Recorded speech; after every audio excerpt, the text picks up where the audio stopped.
Konbanwa, and welcome to another candlelit reading of Sadako and the Thousand Paper Cranes. Tonight we're doing the last two chapters of this lovely, lovely story about a really courageous girl in Japan who persevered and folded so many cranes before she passed away from leukemia as a young child due to the bomb in Nagasaki, Japan. Okay. Chapter 8. Last Days. Near the end of July, it was warm and sunny. Sadako seemed to be getting better. "I'm over halfway to 1,000 cranes," she told Masahiro. "So something good is going to happen." And it did. Her appetite came back, and much of the pain went away. Dr. Numata was pleased with her progress and told Sadako she could go home for a visit. That night, Sadako was so excited she couldn't sleep. To keep the magic working, she made more cranes. 621, 622. It was wonderful to be home with the family for Oban. The biggest for Oban, the biggest holiday of the year. Oban was a special celebration for spirits of the dead who returned to visit those that they had loved on the earth. Mrs. Sasaki and Mitsui had scrubbed and swept the house until it shone. Fresh flowers brightened the table. Sadako's golden crane and Kokeshi doll were there, too. The air was filled with smells of delicious holiday food. Dishes of bean cakes and rice balls had been placed on the altar shelf for ghostly visitors. That night, Sadako watched her mother put a lantern outside so that the spirits could find their way in the dark. She let out a happy sigh. Perhaps, just perhaps, she was home to stay. For several days, a steady stream of friends and relatives came to call on the Sasaki family. By the end of the week, Sadako was pale and tired again. She could only sit quietly and watch the others. "Sadako certainly has good manners now," Mr. Sasaki said. "Oba-chan's spirit must be pleased to see how ladylike her granddaughter has become." "How can you say that?" Mrs. Sasaki cried. "I would have rather had our lively Sadako back." She dabbed at her eyes and hurried into the kitchen. "I'm making everyone sad," Sadako thought. She wished she could suddenly turn into her old self. How happy her mother would be then.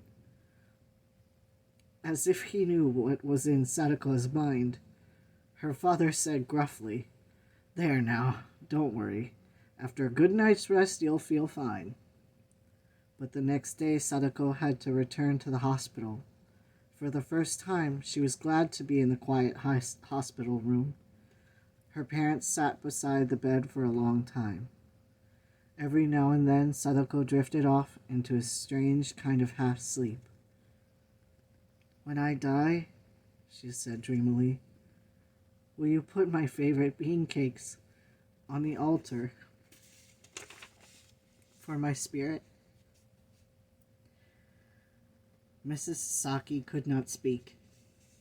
She took her daughter's hand and held it tightly. "Hush," Mr. Sasaki said in a funny voice. "That will not happen for many, many years. Don't give up now, Sadako-chan. You have to make only a few hundred more cranes." Nurse Yasunaga gave Sadako medicine that helped her rest. Before her eyes closed, Sadako reached out to touch the golden crane. "I will get better," she murmured to the Kokeshi doll. "And someday I'll race like the wind.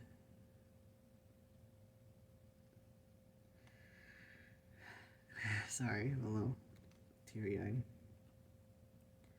From then on, Dr. Numata gave Sadako blood transfusions or shots almost every day. I know it hurts, he said, but we must keep on trying. Sadako nodded. She never complained about the shots and almost constant pain. A bigger pain was growing deep inside of her. It was the fear of dying. She had to fight it as well as the disease. The golden crane helped. It reminded Sadako that there was always hope. Mrs. Sasaki spent more and more time at the hospital. Every afternoon, Sadako listened for the familiar slap-slap of her plastic slippers in the hall. All visitors had to put on yellow slippers at the door, but Mrs. Sasaki made a special sound. Sadako's heart ached to see her mother's face so lined with worry. The leaves on the maple tree were turning rust and gold when the family came for one last visit. Eiji handed Sadako a big box wrapped in gold paper and tied with a red ribbon. Slowly, Sadako opened it. Inside was something her mother had always wanted for her, a silk kimono.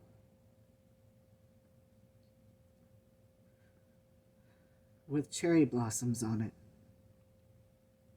Sadako felt hot tears blur her eyes. Why did you do it? She asked, touching the soft cloth. I'll never be able to wear it, and so costs so much money.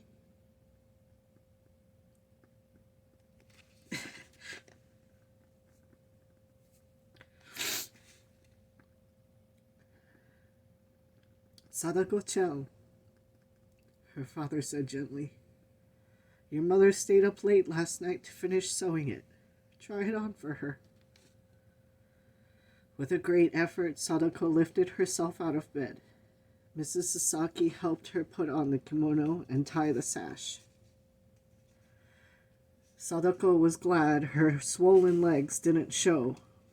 Unsteadily, she limped across the room and sat in her chair by the window. Everyone agreed that she was like a princess in the kimono. At that moment, Chizuko came in. Dr. Numata had given her permission to visit for a short time. She stared at Sadako in surprise. You look better in that outfit than in school clothes, she said. Everyone laughed, even Sadako. Then I'll wear it to classes every day when I'm well again, she joked.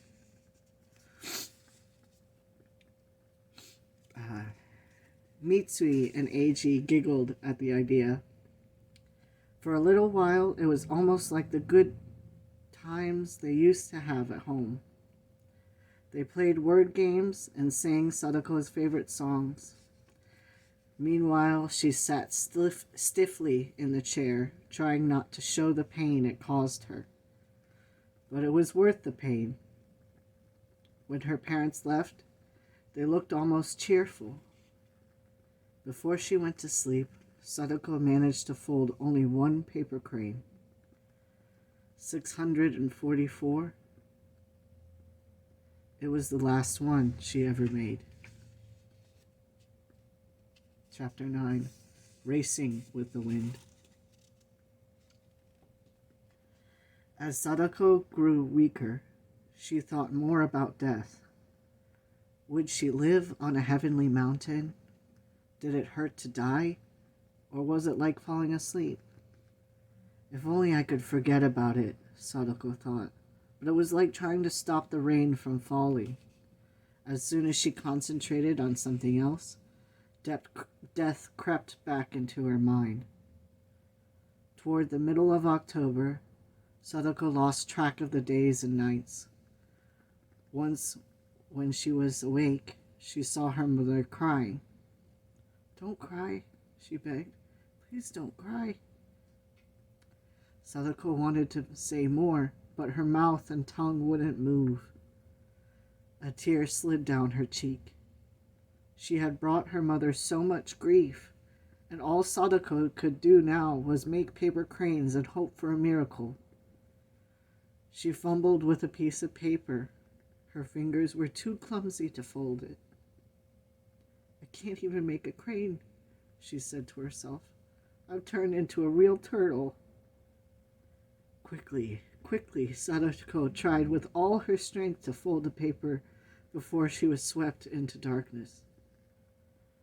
It might have been minutes or hours later that Dr. Numata came in and felt Sadako's forehead. He gently took the paper out of her hands. She barely heard him say, "It's time to rest. You can make more birds tomorrow." Sadako gave a faint nod. Tomorrow. Tomorrow seemed like such a long, long way off. The next time she awoke, the family was there. Sadako smiled at them. She was part of that warm, loving circle where she would always be. Nothing could ever change that. Already, lights were dancing behind her eyes. Sadako slid a thin, trembling hand over to touch the golden crane. Life was slipping away from her, but the crane made Sadako feel stronger inside. She looked at her flock hanging from the ceiling. As she watched, a light autumn breeze made the birds rustle and sway. They seemed to be alive and flying out through the open window. How beautiful and free they were.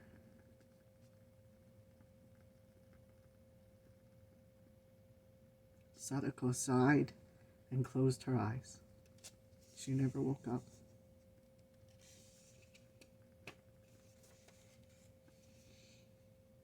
The end.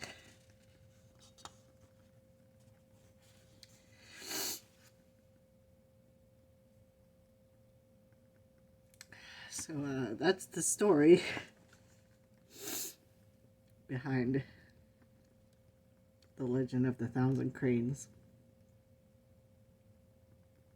And holding on to your dreams and wishes. And persevering no matter what.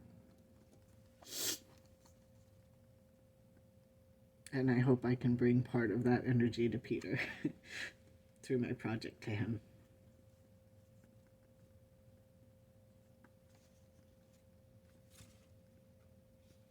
Thanks for watching, guys. Bye.